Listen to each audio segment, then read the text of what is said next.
Ah, you did it. I can't believe you did it. I know. I can't believe I did it either. Hi, everybody. Hi, 100 people. How do you do this? You just get used to it. I guess I do it out of boardom now. I have no friends. I've been inside so long. Yeah. I actually routinely, there's like an hour limit on lives, and I routinely run out the clock. And oh no! And then I start another one. I'm so. Your setup was amazing. I say the light. It was mesmerizing to watch. The buttons and they all light up. Yeah, it was very cool. Yeah, I like lights. I think that's where it all began for me. It was like, oh, I like things with buttons and lights and not. Yeah, and then it became like an obsession. My closet, it's full of other instruments I don't use, but they all have lights. Yeah, they have lights and make sounds. You're like a lovely toddler. Yeah, if I can. I'm like, lovely. Look at this. Look at. Oh my God, my numbers went from 100 to 500 people as soon as you joined. Yeah. Hi, everybody. Yeah. Well, I guess I should ask you some questions. No. I have. Where are you right now? What's that? Where are you right now? I'm back in Los Angeles. I'm back in Los Angeles. I'll show you the exciting thing that's happening in my life. I have this rent controlled apartment I'm never going to leave. And then I just did my first adult thing, which is I put this floating bookshelf. Did you do that yourself? Did you DIY that? God, no. No, but I watched somebody do it with my hands on my hips. And I was like, that looks great. I paid for it, though. Other way to DIY, you know. You're still doing it yourself. You're standing there, hands on your hips, watching somebody else do it, but you're doing it yourself. Yeah. So I want to ask you questions. Okay. I moved over here because my phone's about to die. So I'm coming here. I think mine's about to die too. I'm gonna take my cute pose.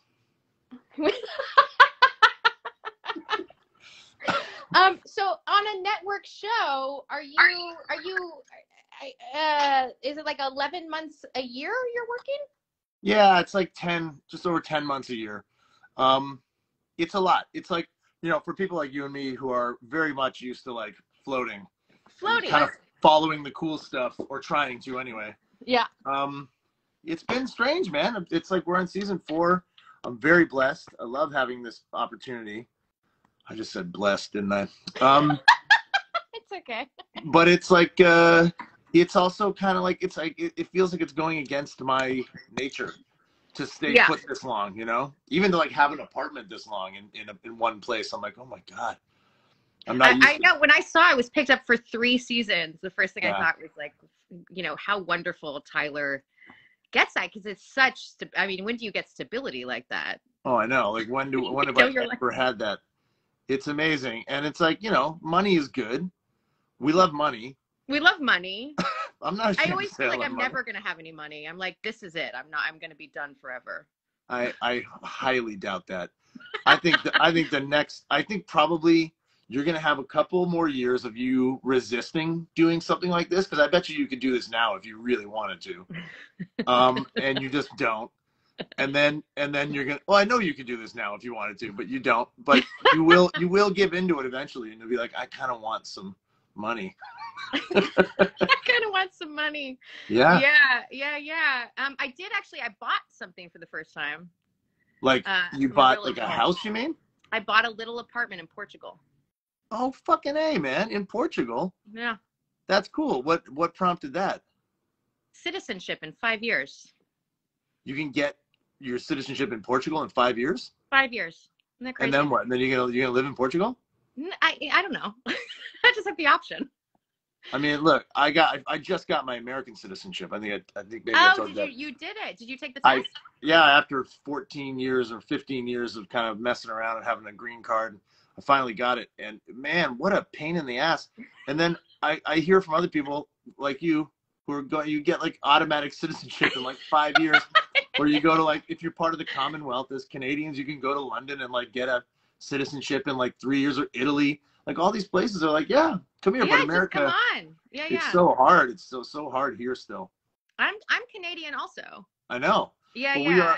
We're part of the Commonwealth, right? So you are guaranteed like serious consideration if you want to move permanently to any Commonwealth country. You get like to the top of the pile. Oh, I never knew that. There Yeah, you go. it's written in your Canadian passport. It like guarantees us safe passage to other Commonwealth countries. You know, the Canadian passport's better. Have you like compared the two passports? Dude, the American. Okay, so I waited so long for that passport because of COVID and everything, and Yeah, I went in. I went to the Javits, and I did my oath and did that whole thing, and it was really beautiful actually. I was really kind of proud to be a part of this experiment, you know. Yeah, Like yeah, I had a sure. moment, and a lot of people have shit to say about that, but I was genuinely like, it was really cool, man. I was there with a guy who waited 43 years to become an American citizen. Yeah, and you you know, know, the democracy stands for something. I think yeah, it's cool. Yeah, I it's think really respect cool. it. But it was very grand and very romantic for me. And then I was waiting for months for this fucking passport, and it shows up, and it's like, I could have made it. I could have crafted this from construction paper and like saran wrap. It's so shitty looking. It feels like really light and sort of like brittle, and yeah. I know. Does it have the new ones? I was told. God, I'm sure everybody. This is what they wanted to hear about. Right. But yeah. The new American passports have some kind of like plastic sheath at the top or something. Just on the one page, it's all like laminated on the page with your picture. Yeah. Did you ever get one of your babies, like a toddler, a passport? Because all it's a of whole them. different. They have like a picture. Yeah, and the picture they have like they have like special photographers who know how to get your baby to like sit still, but it's really a crapshoot. I remember with my youngest one, with Gabe, with my middle son, they couldn't get him to sit still, so they like laid him down, and they had this whole rig where they brought out this like camera suspension package where they put it up over his head, and the guy had to like put his arms through like a bassinet and hold the back of his neck, and he was like lying on this. It was so involved, and he was screaming, and he hated it. And we finally got him to stop just long enough to take a picture. Is the picture of him like? No, it's surprising. It's like he just looks dead in the eyes. It looks like we took a picture of a dead baby. I also like the idea that it's valid for 5 years. Like you'll be able to, like somebody will look at the 6-month-old and then the 4-year-old and be like, oh no, I'm sorry, it's not him. Yeah, and it doesn't matter how many times you make that joke at the border. They don't think it's funny. They're also like, you're the 700th person to make the joke. Like it did, you know what I mean? It's true. But it's like it's almost like if we just still had pictures of us as babies on our passports. Like it's that useless. It doesn't make any fucking sense. It's useless. Hey, I'm coming out to New York. I go up to shoot Chucky in Toronto in May, and I think they're not making me stay the whole time. I had trouble with Toronto. Yeah, you had like a bloody lip last time you were leaving there, and like. Remember you sent me a picture of you with like a bloody lip. You had like a scab on your lip, and you're like, Toronto was rough, man. You saw that on Instagram, and then but then I asked you about it, and you sent me a picture of you in a car with your lip all bloody. Oh, right. I think maybe I did. What did you care to share? What happened? I don't even remember. Do you remember your life? I don't remember my life enough. Yeah, I remember my life. It's good. Yeah. But not all the time. But you know, usually if it involves like injury, I tend to remember. Injury. I actually genuinely, it was something stupid was the deal. It was so unremarkable. I don't even remember how I got it, but it did have this like gnarly blood kind of soaked picture I got out of it. You had that. You had like the full trickle. It was like a trickle down the chin. Full trickle. Yeah. It looked awesome. It feels like every photo shoot I get is like it's like, what if Fiona were half dying or like a masculine version? Yeah. Like how much can we mess her up? How bad can we make Fiona look and she still looks? I know. If I'm like talking to a man, I'm like, don't Google me. I don't look like that. Yeah, it's really true. You don't. It's all the stuff that's out there for you is like really it's like we've talked about this too. Like your persona is very intimidating. It's like there's like a whole world of you where people are like, oh my God, she's probably so dark and like twisted. And for the record, she's not. This is a very sweet human being right here. But. How do you feel like you're perceived before? What do people expect before they meet you? Yeah, it's funny. for most of my career, did like really subversive material and like really like gross out comedy, stoner comedy stuff. Right. And like, you know, and then I started around the time of Sherlock Hobbs, like on your show on Dirk Gently.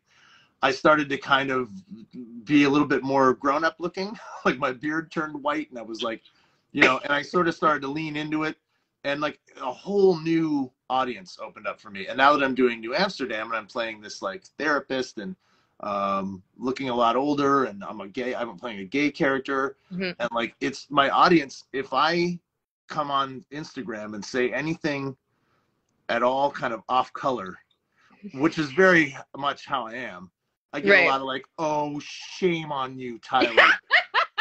Oh, I don't think Iggy would like that very much. And I'm like, yeah, well, I'm not Iggy, man. You know, that's a very short part of my life.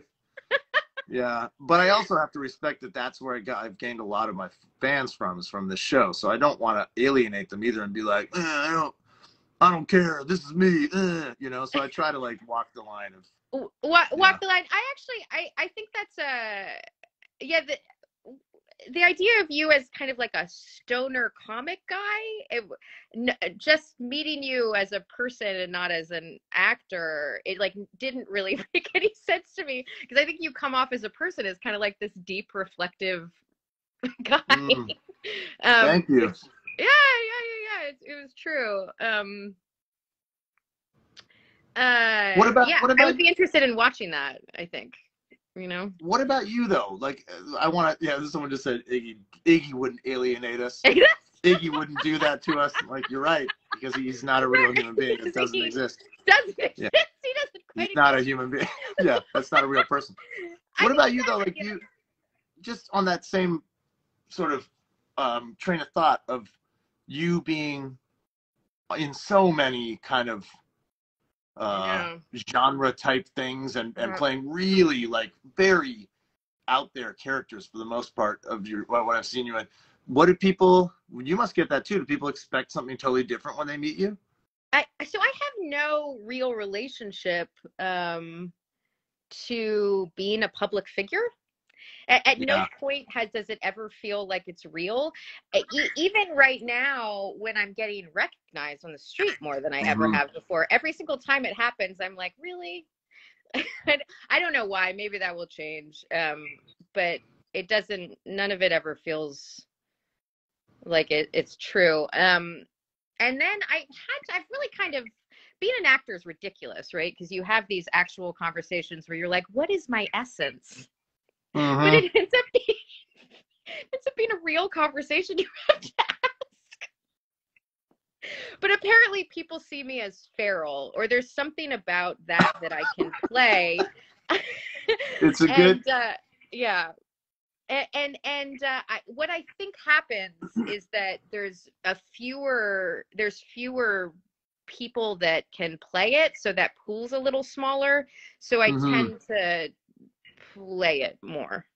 Yeah. And I also enjoy it. You should see me try to play an ingenue. It's the most uncomfortable thing you've ever watched. But you could do it, right? Like, you're so talented. Yeah, I know you can.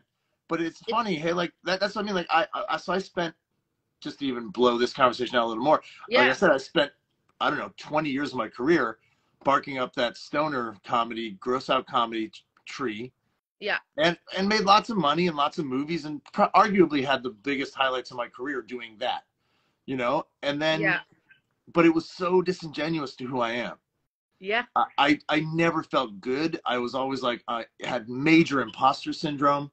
Oh my God. Yeah. I felt like I had to be a certain way to like, publicly and privately. Like it seeped into my life, and I started to believe my own hype and acted that way so much so that I let substance abuse become a problem in my life. You know, because I was like, I just couldn't shut the noise off of like, who am I? You know, the essential thing, you know?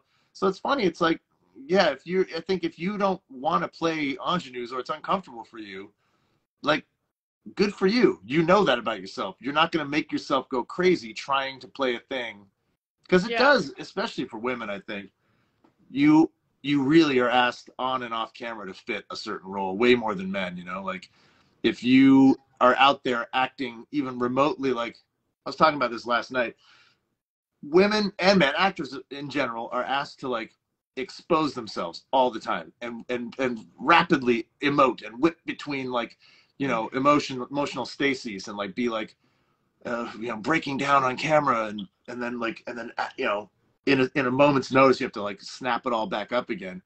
But then if you do that well on camera, you're like, especially as an actress, you get all the accolades. But if you show even a hint of that off camera, like this sort of, you know, erratic kind of emotional range, you're like blacklisted. You're like hard to work with. You're difficult. Oh yeah. No, I think You know? that's true. Whereas Yeah.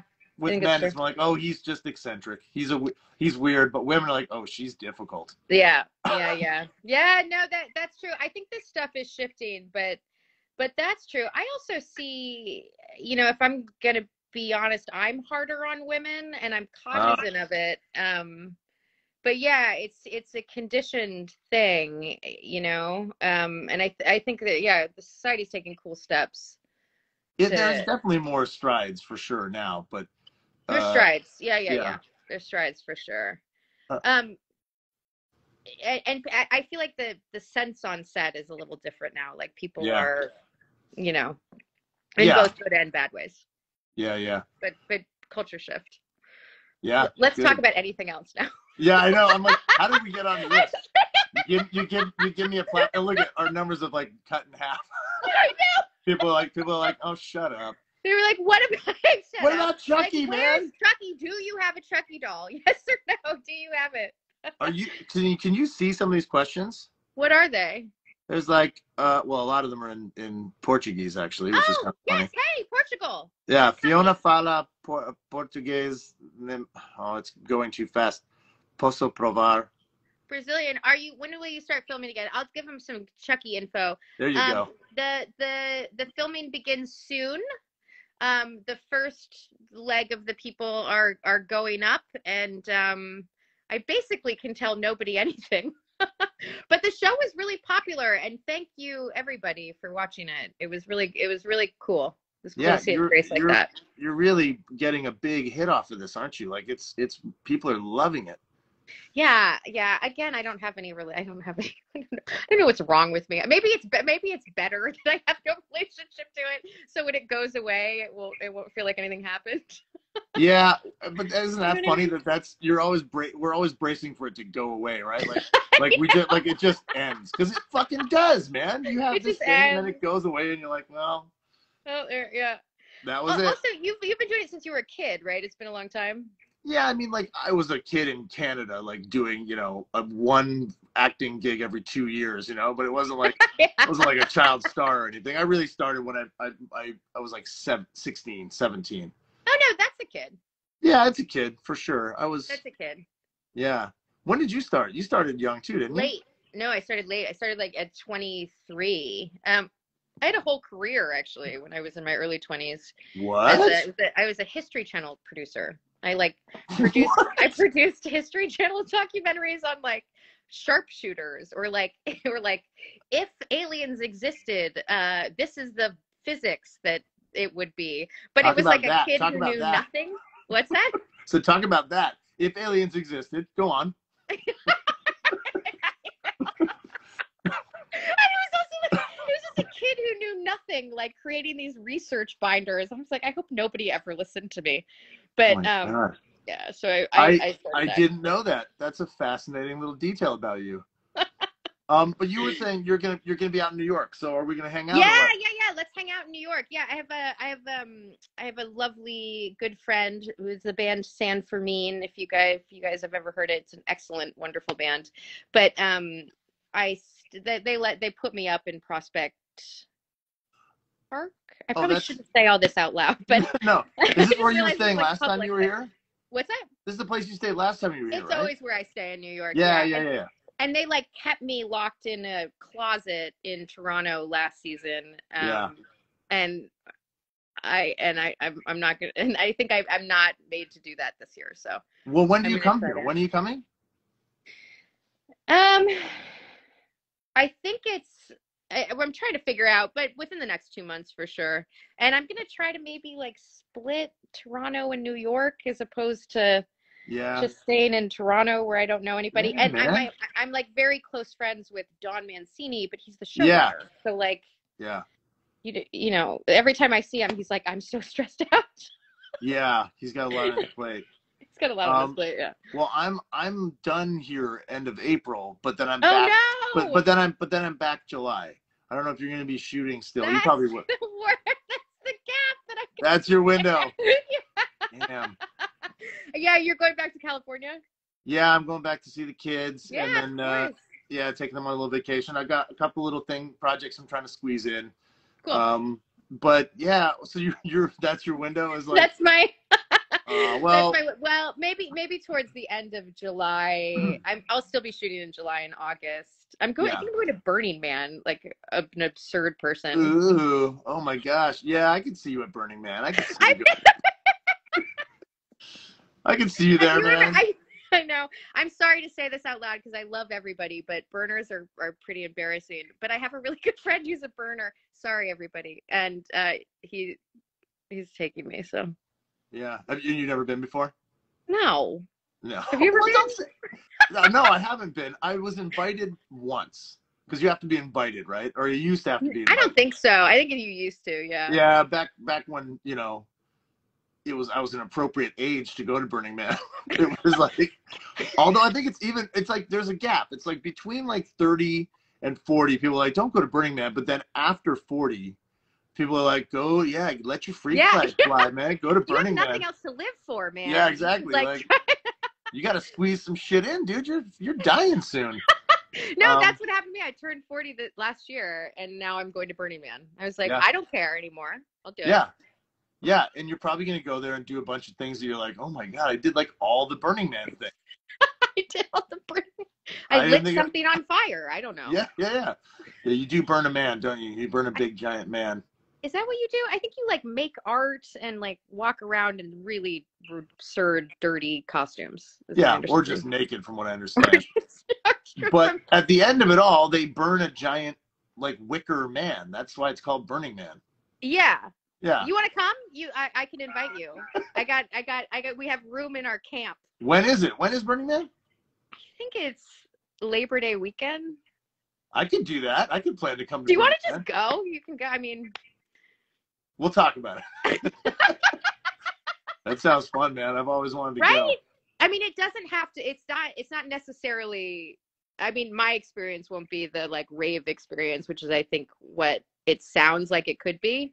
I think there's a lot of different experiences. You can go and just like check out cool art. I think for most of the time, listen to good music and check out art. Like I'm sober, right? So I wouldn't. It's like I missed my window of like Burning Man, but it's like I could still go and be like, I went to Burning Man. I almost got my dad to come. Oh, that'd be fun. I know. He was like, or maybe. And then he said maybe? Yeah, he like thought about it. Well, stay on him. That's not a no. Wouldn't that be funny? Yeah. Yeah. And kids go, I don't know. Yeah, like children, you mean? Yeah.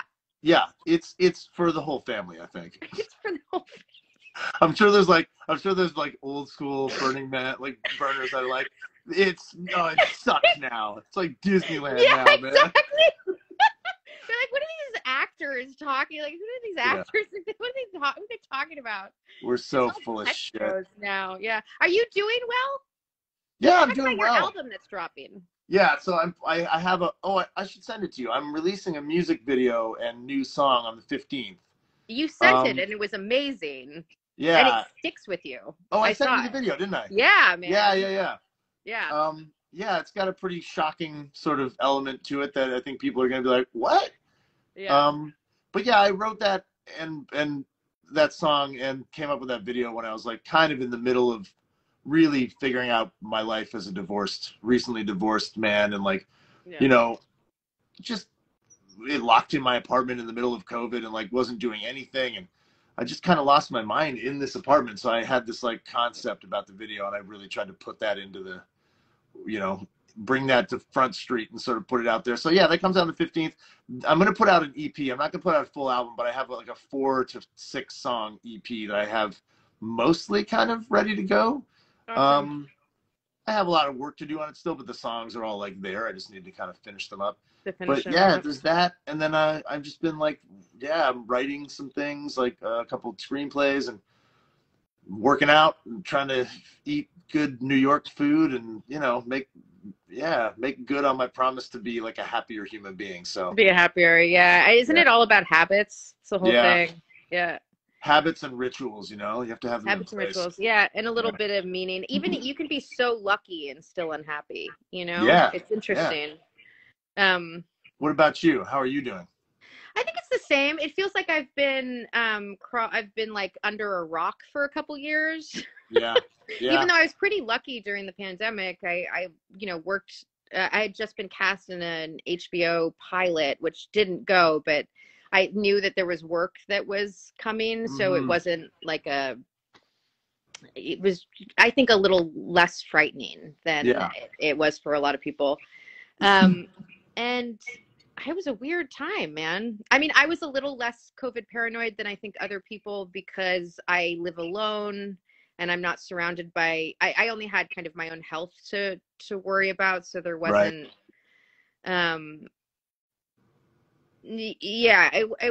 it was just lonely as opposed to scary, but like got pretty freaking lonely. Yeah, loneliness to a certain degree becomes kind of scary. You're just like, holy shit. I got like good at being alone. I started to be like, I'm sort of accountable to nobody. I was here for 10 months I couldn't even fly back to see my kids. So it was like, I'm just here, man. My God. And you're a father of 4, right? So there was like three kids. Yeah. And you're never alone when you have kids, right? No. So it was like a whole new world of like, oh my God. But it got kind of scary. I was like, oh man, I really like this. And then like reintegrating into social situations has been like not super smooth for me, Hence here we are. Yeah. It's like in kind of strange little capacities we can be social. Yeah. This is nice though. It's really, I'm glad you joined me on this. It was really nice. I wonder, what do you do? You just like have conversations with your friends and then people write things. They write nice sometimes things.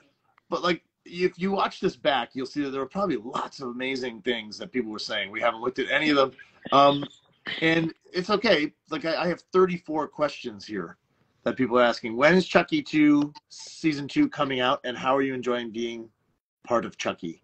Oh, well, since you asked, Tyler, I knew that it is coming out in Halloween. It will probably be around the same schedule as season 1. I really enjoy it. I mean, my best friend cut all my limbs off, so that's something that's like it's interesting. That's an experience. Yeah.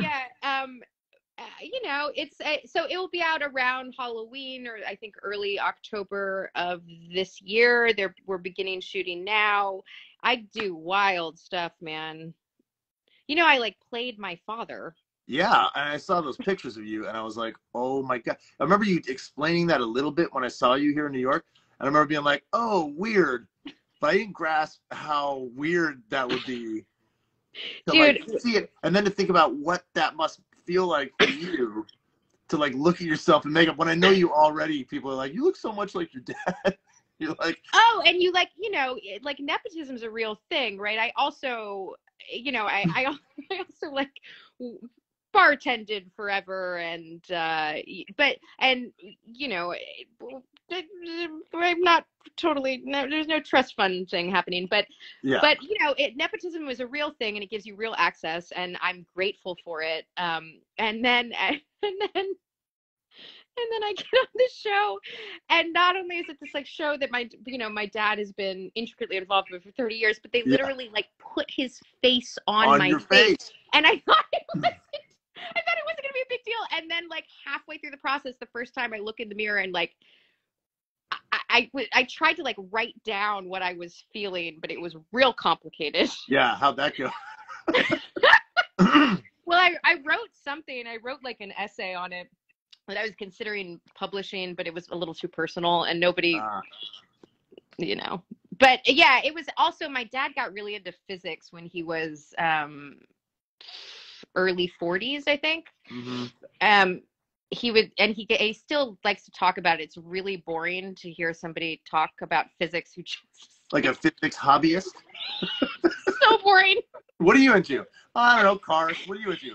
Physics. Let's talk physics. Or he'll just like go on these long things about general relativity, and you're just like, cool, but like, it's just boring. But anyway, when you listen to podcasts when you're in the prosthetics because it takes so long, and I realized I was listening to physicists talk because you know, I just feel like genetics take over without you trying, you know. Sure. And you're carrying around a lot of him, you know, for sure. And then I was like, I realized I was listening to it was like a Sam Harris podcast. Sam Harris was interviewing some physicist, and I look in the mirror, and it's my dad's actually looking. Wow. And you know what's funny is, like, you probably don't even fully get or grasp exactly what happened to you still. You'll probably in like 20 years look back on some of the stuff you wrote and the things you were feeling and be like, oh my God. Like, it's I don't know if it gets any more meta than that. Like, that's so fucking weird, man. You know, also, my ex-boyfriend is the other executive producer of the show. Oh, shit. Nick Antosca. So I introduced Nick Antosca to Dawn like 10 years ago. And now they're the two executive producers plus my dad's. And then it's just like the most incestuous thing. Is your dad an EP on the show too? Yeah, he's the voice. Yeah. Well, I know, but I didn't know if he was an executive producer on it as well. Oh, no, but he could have been. He's an idiot not to have been. Yeah. But anyway, it's a very incestuous. Very, very, very incestuous. Yeah, say it again. Have you been heavily in prosthetics? I have. I've spent some time in the old alginate myself. It's a trip, man. I played just in the similar vein. I played like a heavily deformed doppelganger of myself in an episode of this show. I had a show called Invasion, and it was like based on, like, we think it's an alien invasion, but what it really is that the more evolved version of us is sort of coming back out of the water and trying to like reclaim us, and they're sort of like assimilating our bodies and turning us into these like hybrid people. Cool. And one of them gets like an incomplete sample of my DNA. They attack me, but they don't totally get a proper, and I don't know this. And so this like half-formed like version of me, this like swamp creature version of me, is like living in the swamp behind my house, like stealing little bits of my property and trying to recreate like my life. But he's like so deformed that he's like dying. And so I had to do this. I had like green screen arm and leg that were like half arms and legs. And then a whole body prosthetic that took like, about 4 hours to put on. Right. Yep. It's really insane, man. And then in the scene, I had to euthanize myself in the scene, like a mercy kill, because it's like this creature's in pain. It's not living properly. So I had to cry as I euthanize myself. And it was just one of those moments as an actor where I was like, this is weird, man. This is like a weird. Also, like kind of beautiful, right? Like you can see the clear metaphor for that, you know? Absolutely, like just killing the sick version of yourself. Version of yourself. Yeah, it's like a wellness activity. They're like, all you have to do is just go into prosthetics for 4 hours and then just kill that version. Yeah, they probably offer this at like the Millionaire Mindset, self-improvement camp. You know, you can do this is an upper echelon, like third tier event, but you can go kill yourself in the woods. It will cost a production $500,000, but totally worth it. Was it freeing to do it to play the? I was like 27, and I think I've done a lot of work on on understanding myself a little bit later in life, you know. But I remember at the time being like, there's something here. There's like a neat opportunity to kind of like see something. And like, you know, those are those moments where they happen on camera. which is really bizarre, but like I didn't anticipate how it was going to make me feel until we were rolling, and I was like really trying to dive into it. And I had this like very real emotional sort of response on camera, and everyone was like, whoa, man, like that was great. And I was like, yeah, I don't really know what happened there, but I was definitely like crying, and there was some weird sort of like, you know, shaky sort of frenetic energy inside of me. And but isn't that one of the cool things about acting too, is like you can go back and look at a roadmap of like where you were in your life if you go through your history in front of the camera. Like I can go back and be like, oh my god, that's where I was then, that's where I was then. Oh, I was I was really drunk when I was doing that, you know, like all these things. Not drunk on camera, but you know, like I can see where I was. It's a real like roadmap looking back on my life. How are you at watching yourself? I used to love it. I was like, yeah, because it was like a reassurance, and I was like, yeah, like I look like a human being. I'm like a, you know, I'm pretty good at that. Now I don't like watching myself very much. I've kind of taken the Johnny Depp approach these days, where I'm just like, what happens after my experience on set isn't what interests me anymore. I love what transpires with other actors on set, and you leave like after a great scene or a great day, and you know that feeling, I'm sure, where you're just like, whoa, something really magical happened here. Like the essence of why we do what we do is that. And then you see it edited and cut together later, and it can be cool, but it also isn't that thing. It's never that thing. So I always found that it was like I was chasing the dragon watching myself. I was like, I wanted it to feel exactly like it felt when we shot it, but it won't. It never will. It's because my experience is already done with it, you know? Yeah. So I've kind of been taking that approach lately, and I don't want to like cheapen what I get experientially by watching the thing. It's like, it's weird watching the event back when it's been heavily manipulated and changed and sort of, you know. And not ours anymore. I mean, I think one of the interesting things about acting is like the cool things and concepts you get to think about as a job.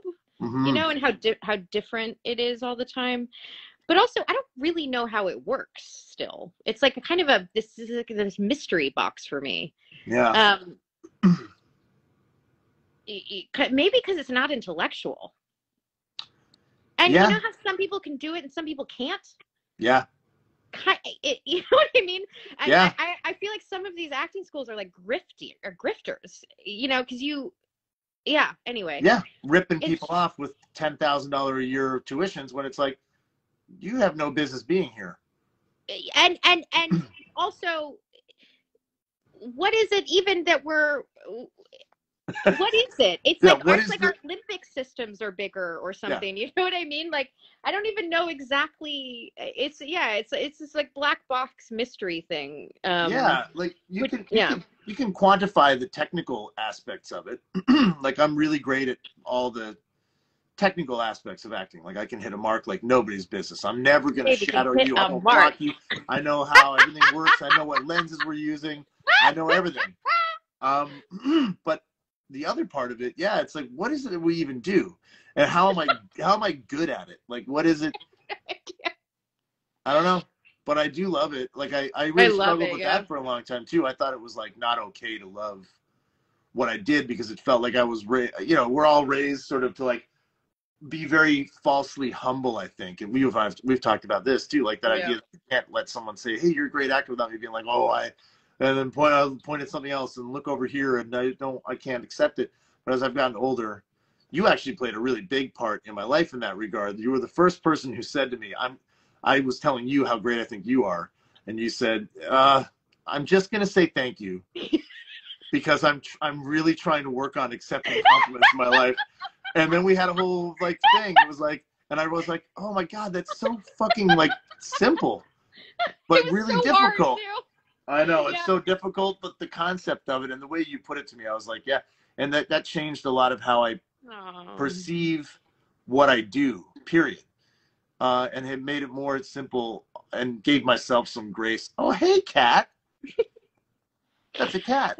This is Potato. Oh, Potato he has the wrong name. It's Potato. Potato's an excellent cat. He's a ruthless killer. He looks like a regal creature. Look at him. Yeah. I wake up every day, and he's like looking at me. His head is on the pillow next to me, and his like paws are on my shoulder, and it just seems like we just had sex. I'm just like, can you like, fucking give me some space? Is he just like he's gazing at you when you wake up? Morning. Oh, you're awake. Did I wake you? Oh, hey, that's amazing. What you were doing? Hey, Fiona. Yeah. Oh, hi. Yeah. Do you remember how? Yeah. Was last night good for you? Do you remember much? You felt you were snoring. You were sleeping so deeply. Oh, honey, you're finally awake. I'll go get some coffee. Oh, hey, potato face. He's a good cat, man. He looks like a good cat. I can tell, man. Check him out. Yeah, he's a good. You got any pets? You got many children. I got children. I made people instead of adopting pets. But my family has a sheepadoodle named Pineapple, and she's adorable. And First of all, sheepadoodle isn't a thing. It is a thing. It's a sheepdog poodle. And yeah, she's a sheepadoodle. There's so many of these doodles, man. Oh, I have a Bernedoodle. Oh yeah, this is a. Oh yeah, and then when I heard that we were getting a sheepadoodle, I was like, oh my god, we're that family. Wait, this is Los Angeles, or this is your family board? It's in California, yeah. In California, so yeah.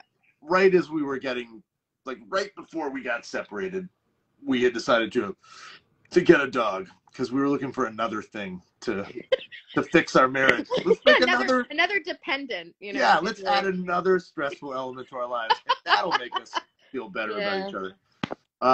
So they have a dog named Pineapple, and she's fucking adorable. She's like this huge, like a 95-pound like pony. She's like a Shetland pony that lives in our house, and she just prances around. She's like, and she likes to herd everybody, so she constantly nips. Like she's a sheepdog, so she's always like trying to like butt you into the corral. Can you move this way? Yeah, she tries to corral everybody. It's really cute. Yeah, but no pets. Yeah, you kind of can't, especially if you're. It was like I love Potato, but Potato wasn't a good idea because I leave and now I'm stressed out that nobody's like also, sleeping in bed with Potato while there's no one else to stare at. Yeah, like is he even really your cat? Do you know what I mean? Like if you're gone all the time, it's like, is he your cat?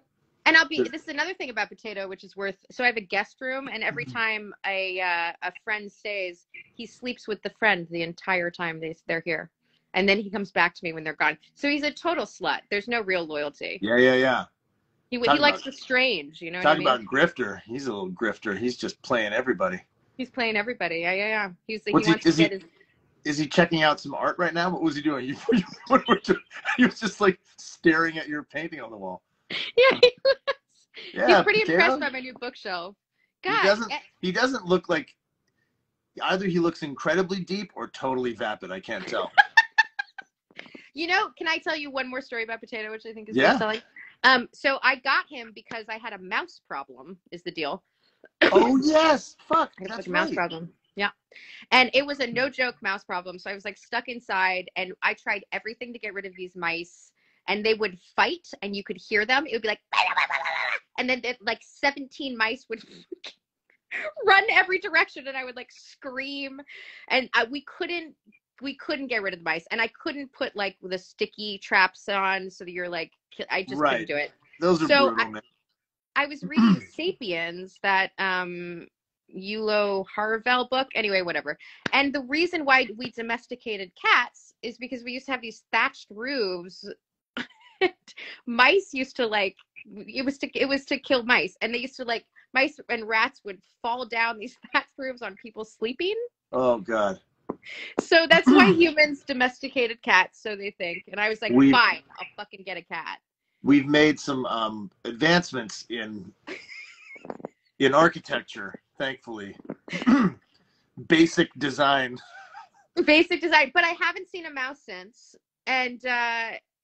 And then the other thing about him is I got him from the shelter, and he was the cat. It was connected to a German Shepherd shelter, and he was the cat that they would put in with the dogs to see if the dogs liked cats. Oh. Because he's utterly fearless. You can tell. He looks like he's tough, but like fair. Right? he's got like that chest, and he's kind of like, you can try me. You can try me. Yeah. But yeah. He's not gonna sucker punch you. It's true. He's cute. He's super cute. Hey, I wanted to say, I think you're doing a great job, and I think it's cool to see you filter it all into art, and that we get to witness it. And your video, especially, the song was awesome, but also it felt really heartfelt and true or something. Yeah. It was a real piece of art. Thank you. Yeah, I wanted it to be unfussy. You know what I mean? Just like I didn't want it to be anything other than what I didn't want any frills. I just wanted it to be that statement, that feeling, and that's it. Thank you for saying that. I really appreciate it was cutting. That. No, it was true, and it's we know when you see something that feels just true. Yeah. It's just like this was this person's honest experience. It sticks with you. Yeah, thank you. My brother, who I really look up to, he's a filmmaker. He's a very deep guy, but not emotional. He is, but he doesn't show it. And he started crying, and he called me afterwards, and I didn't realize it was going to have that effect on anybody. And he just was like, it's really effective, man. It's I feel like I saw something very honestly that you went through or are going through that I didn't really understand. I was like, oh, okay. Yeah. So, but that's what not to sound too trite, but that's what art is for, right? I mean, that's what we're supposed to be using it for, is to exercise our demons a little bit and reflect the human experience. And when it's honest, when it's honest storytelling, it's pretty wonderful. Yeah. It's also really, it's like a hard thing anyway, but during a pandemic, it was just anyway, you're doing great. Thank you. That's what this whole corner of my world is for now, is just pandemic expression, just a way to let it all out, Yeah. Is that your guest room? No, this is my bedroom. I actually put it in my bedroom because I oftentimes wake up in very early morning or even in the middle of the night, and I'm like, oh, I need to put that down. I get these song ideas that I dream up, and I have to so I wake up. Sometimes I just leave all this gear on while I'm sleeping, and I just get up and do things in the middle of the night. But that's all new. Is your work week 5 days? It's not 5 days. It's 3 days a week or something. Yeah, I usually work about 4 to 5 days out of the 9-day episodes. So usually I get I'll work 3 days a week out of the 2 weeks that we're shooting or whatever. Isn't that funny? Even when you have a job, people are like, God, you must be so busy. And I'm like, yeah, I've been out of town, but yeah, I know that. Talking about imposter syndrome. People are like, oh, I don't want to bother you. I know you're really busy. I'm like, no, I'm not doing anything. No, and my actor friends, I'm like, I know they're fucking not busy. Yeah. I know they're not actually doing anything. I know what your life is like. Me, it's a little more complicated because when I don't have work, I have to get on a plane and go see my children, right? So it's I'm not often just sitting around, but usually what happens is I'll work a Monday, and then I won't work again until Thursday, Friday. So I have Tuesday, Wednesday to just kind of be I don't know. Yeah. Yeah. Here. If you don't have children and just a cat, on Chucky, I think I worked once every 3 weeks. Oh shit! And you were stationed in Toronto too. Man. They were like, "Oh my God, you have so much going on, Fiona. You're so busy." And I was like, I don't know. I don't know. It works in our favor a bit though, right? People really are careful about how much they ask of you.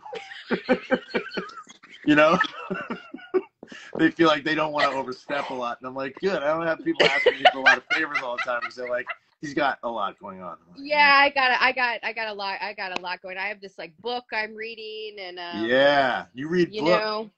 I'm reading. I got to read this book, and I got to watch this. I watched this really stupid. This is very embarrassing. But you didn't watch this garbage, did you? Love is Blind. No. It's really dumb. Yeah, but that's okay. Dumb is good. I've been watching Euphoria, and I feel like a creepy old man. I don't think I'm supposed to watch that show. Like I feel like every time I watch it, I'm like, am I being a creep? Am I being a creepy guy? Right, it's high school kids on drugs, right? Yeah, and they're like naked a lot, but they're not actual high school kids. You know, these are all people of age. I know. I don't know, but it's really good. It's talk about like a artistic expression. It's beautiful to look at. It's like it's like watching a painting. It's so gorgeous. And Zendaya is really great. She's like a fantastic actor. I didn't expect that. She's really strong. So Yeah. it's cool, you know, there's some redeeming things I can justify, but what the fuck are you watching Love is Blind? What is that? That's a reality show about blind people falling in love? No, it's so much dumber. I mean, the reason why I'm watching it, do you know it? It's they can't see each other. They're in like separate rooms, right? Or like yeah, they pick like 12 or 15 people who are like pretty hot. Like everyone's like kind of a little bit hot, but they're all like kind of bros. They're just like nice bros. Yeah. And then they all go into little pods, and within 10 days, these people are sequestered. So they're like cut off from their life and everything. But within 10 days, they're like, they have these conversations, and then they're like, I love you with my whole heart. You are the only person for me. And then of course they meet, and then they're like, oh, either I want to fuck you or don't. But then if they do, it just continues. They're like, this is the love of my life. Do you remember everything we've been through? And like, they've known each other for like 9 days. It's just like such a. Yeah. Is it, I mean, like, I understand that the human heart wants what it wants. And like, you can fall in love very quickly. Yeah. But it's got to be so heavily produced and manipulated. Like, it's got to just be. I have a friend who produces this stuff, not this particular show, but like shows like it. And he's like, no, man, it all changes when people are sequestered. He's like, all you have to do is cut people off from everything else, and everyone loses their mind. Yeah, right. And they start to feel some deep stuff, probably. They're like, yeah, you do understand me better than. Yeah, anybody else has in the last 9 days. I like that you I like that you're watching that, because I sort of put you in this rarefied air of like a very like intelligent and extremely artistic and deep human being. And so when you are watching something like that, it makes me feel like, thank God. Well, I mean that. I'm like, oh, good. Like, I watch some dumb shit. I read some dumb shit. I watch some dumb stuff. You know what? I watch, to be clear, I watch very, very, very dumb things. But there is something that I was told I'm supposed to watch tonight, and let's not actually talk about Ukraine, but there's something on Netflix right now called like the Winter on Fire Winter or something. Okay. Do you know Annie Dudek? No. Like you guys have met. Anyway, Sean Penn just put on YouTube for free. Anyway, I have a friend whose taste I trust a lot, and she was like, it's a documentary made a while ago that explains what's going on geopolitically. Okay. Whatever. If you want some war, I'm going to watch a war documentary. Does that like up my? Yeah, that makes you that puts you back in that category where I'm like, oh, I don't understand her. She's way more complicated than me. Catch Fiona's just actually like wandering around in a small circle in some apartment somewhere. Someone just wrote, Fiona, what are you reading right now? What am I reading right now? Oh God, I kind of almost can't tell you guys. You know, I judged a fiction contest actually, and that's awesome. I judged the Tournament of the Books. I was one of the judges, and it was No One Is Talking About This by Patricia Lockwood, and a book called Nervous System by Lena Moran. And I chose one of them, but I just finished that. And then I'm reading another book, but I'm not going to say. Okay. Everybody get that? Michael Schoenberg. One for her, one for you. That's how it goes. What are you reading right now, Tyler? Well, I have a few things that I'm reading right now, but it's always the same thing. It's like one for me, one for like the betterment of myself. So I'm reading this book right now. Oh, being yeah, Ram of Dass. course. Yeah. Which is Awesome. pretty incredible. And then I'm also reading this, Acid for the Children by Flea. Flea, no freaking way. It's really great. The dude is a poet, man. Like it's in the beginning you sort of reading and you're like, all right, like, 'cause I read Scar Tissue too, which is Anthony Kiedis's. I love. I think you might love Red Hot Chili Peppers. I just love good autobiographies. I love biographies. Interesting, like, yeah. That's mostly all I read. And yeah, I don't really like fiction very much. Yeah. Which is weird. I don't know why. I just realized like I can't get through them. I just don't. I don't have the. I don't know. I don't have the capacity. But yeah. So I picked up this because Anthony Kiedis's book was surprisingly great, and this is like a whole nother level. It's like the whole book is like a love letter to like the earth. It's like Flea has traveled all over the world and done crazy things. That's not what this book is about. It's not about like how fucking high he got and how close to losing it. That's some of that's in there, but it's really like the whole book is written like short prose. Like it's all written like really beautiful like love letters and poems. It's cool. It's really cool. I would recommend picking it up. Yeah, and he's a good prose writer. He's a good what? Prose writer? He's a good prose writer, yeah. Yeah, for sure. There are actual like poems and things in here too that he's written that are really nice too. So I don't know. It's crazy when some people can do everything. I was like, oh, you ticked every box? Yeah. He slap with a bass and he writes the prose, and he's pretty good at both, I would say. Yeah. That's interesting. Autobiographies. I've only read one I think I can even think of, but I read the Snowden one. Did you ever read that? No.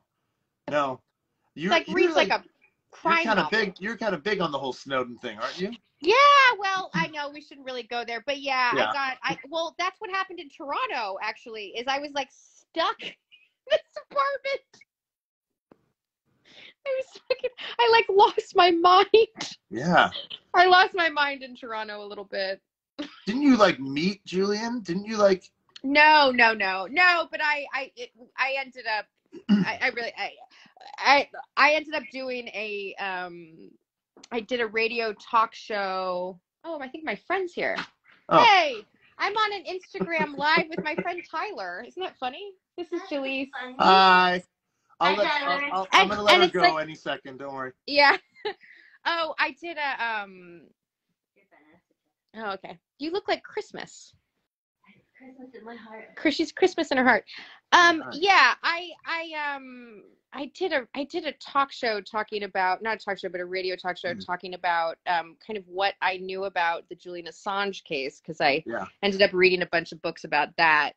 And it was me and what's his name? Jalise, what was it's the famous Roger Waters. Oh, that's right. Oh my God. Me and Roger Waters, like. That's right. You posted a picture of you and Roger Waters, didn't you? Yeah, me and Roger Waters kind of did not see eye to eye. Oh boy. It was pretty funny. I would have loved. Can I hear that somewhere? Yeah. He was just like very radical in a way that I was like, I don't think I can talk about all of geopolitics, but like I think I know about this one sliver of a thing. Yeah. And I just don't hate America. Yeah. Yeah. I'm just less radical. In that way, anyway. You're pretty radical in some other ways. My like opinion about all of that stuff is like it's just way more complicated than we think it is, right? Yeah. Like, or that I can even. Yeah, I'll be able to really speak about. I can't get into any of that stuff because it's too broad, and like I just these days it's like everyone wants you to just pick a lane, and I'm like, but I'm not just the lane, and I don't have just one opinion about things, and I don't like. But you have to care about all of it, or people are like, you don't care about any of it. And I'm like, I'm also just like, I just feel like I no longer know. Yeah, maybe that happens with age, but like I'm less convinced. I just always feel like I'm less convicted than I was before. Well, yeah, I mean, it depends on how you look at it, but it's like, I think it just there's too much information trying to squeeze into our little broadband. You know what I mean? Like, it's just I can't filter it all in anymore. So I think it's the times are just changing. You know, it's like every generation goes through this, but like it's for real with this generation. Like the stuff that's scary is really scary. And we're the last generation of people who can't afford to just say, leave it to the kids. You know, like, I don't understand this stuff. I'll never understand. Like, we have to understand all this stuff. It's like, you know, the future of the planet, but it's just everything. It's so much stuff, you know? So it also just like the information overload of how many different ways you can get information now, and like not knowing blah, blah, blah. Yeah. Anyway, let's it's fun to tell stories though, to get paid to tell stories. We're very lucky. It is. I'm so lucky that I get to do it, hopefully for the rest of my life, but I want to tell more stories with you. Yeah. I want to work with you again so badly. Yeah, it'd be so great. Are you thinking about directing? Yeah, I'm going to submit this video to the NBC Shorts program and shadow next season. One of our executive producers is Don Mancini, who did not Don Mancini. Sorry, that's your guy.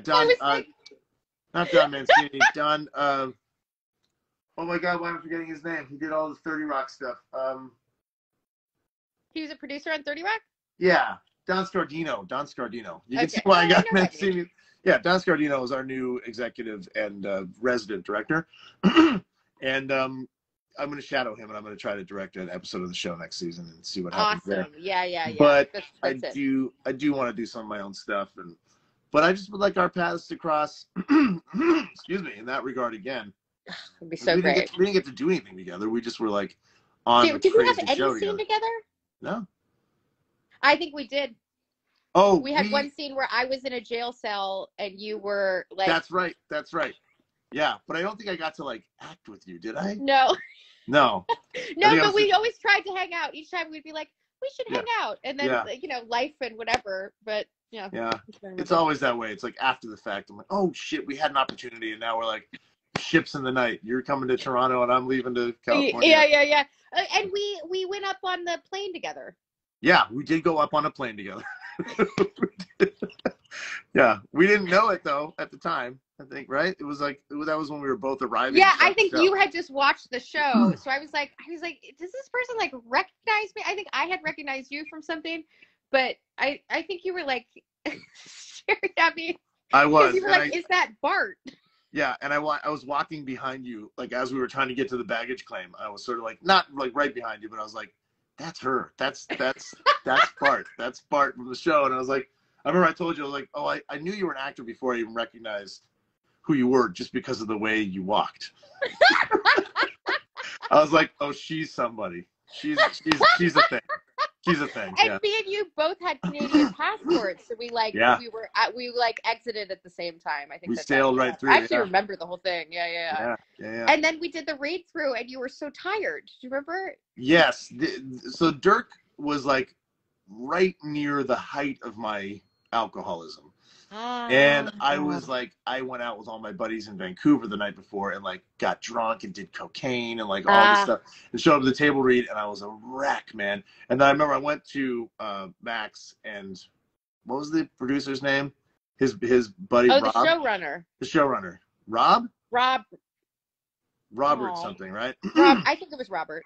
And I just told them, I was like, hey guys, I'm really sorry. Like, I'll never do that again. And they were like, what are you talking about?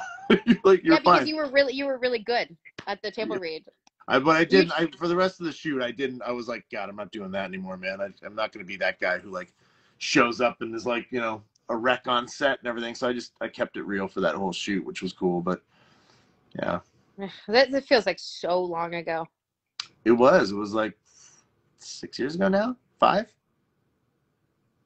I think it was 5 years ago. Yeah, well, I've been doing this show for 4 years now, so it has to be at least that. So, yeah.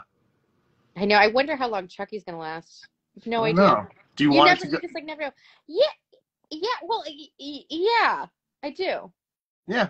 I do. I mean, it's cool to be able to. You know, I have no limbs, right? No, I don't know much about the show. Like, I will check it out for sure, but no, it's he chopped off all of my limbs. So you're just like a limbless character on the show, who's like half possessed by my father. Oh my God, it's probably an acting fucking clinic you're putting on. I want to check this out so bad. It's so weird.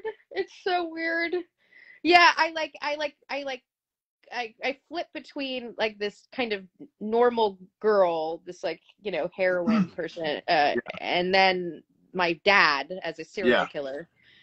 And then I'm like also this prosthetic, you know, actual my father, Brad Dourif. And then there's one other funny story about this, is I have a stepsister who's like the sweetest thing in the world, but she was supposed to play, she's also an actress, and they had wanted her to play this character that have sex with, right? That young Charles Reed. You told me, but that was the last thing you told me when I saw you last time, and I was like, my mind is, I can't handle it. You're gonna be playing your dad having sex with your stepsister. I was gonna like make out with my stepsister and then have a threesome with her and Jennifer Tilly and then kill her. Wow. And it was also like I was like the more complicated kid. And I think the first time I met her, Cleo, I like threw a salt shaker at her. Nice. So it was this was when I was like 9 or something. So it's just the most incestuous thing. I think I'm very lucky to be a part of it. Anyway. It sounds like it was all sort of predestined.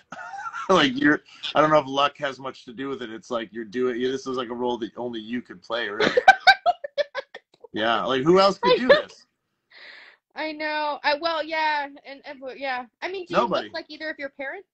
Either your parents? Sort of. I my whole life people were like, "Oh my God, you're your dad." I don't think I look that much like him. I think I look like a real hybrid of the two of them.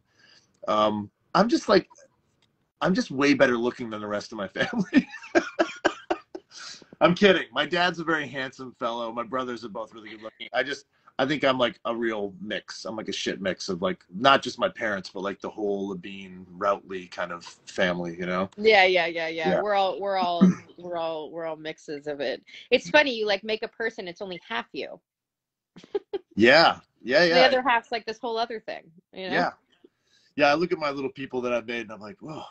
Like, dude, one of them is a spitting image of you. It was like the craziest thing I've ever seen. I was like, this is like Tyler's entire face and vibe, like condensed down. My daughter, my daughter looks.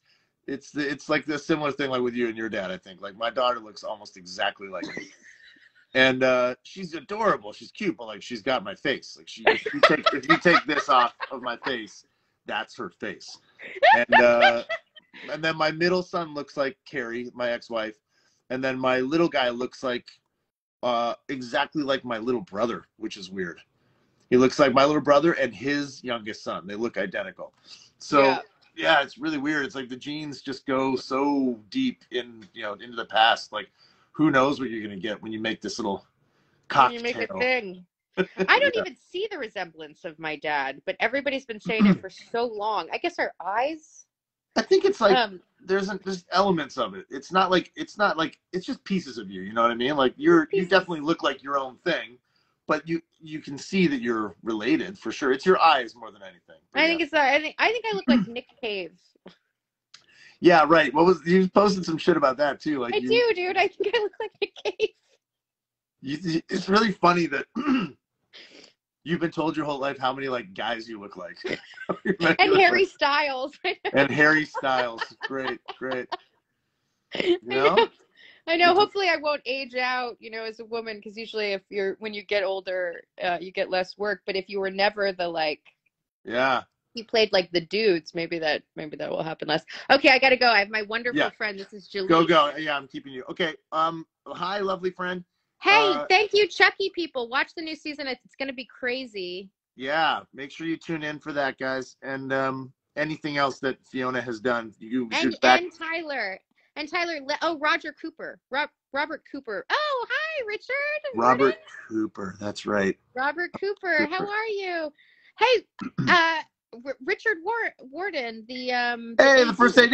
Yeah. Is he in there?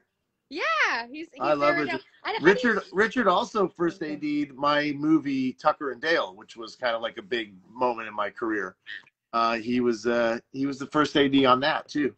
So I know Richard. Scroll on this thing. How do you do this? I don't know if you can.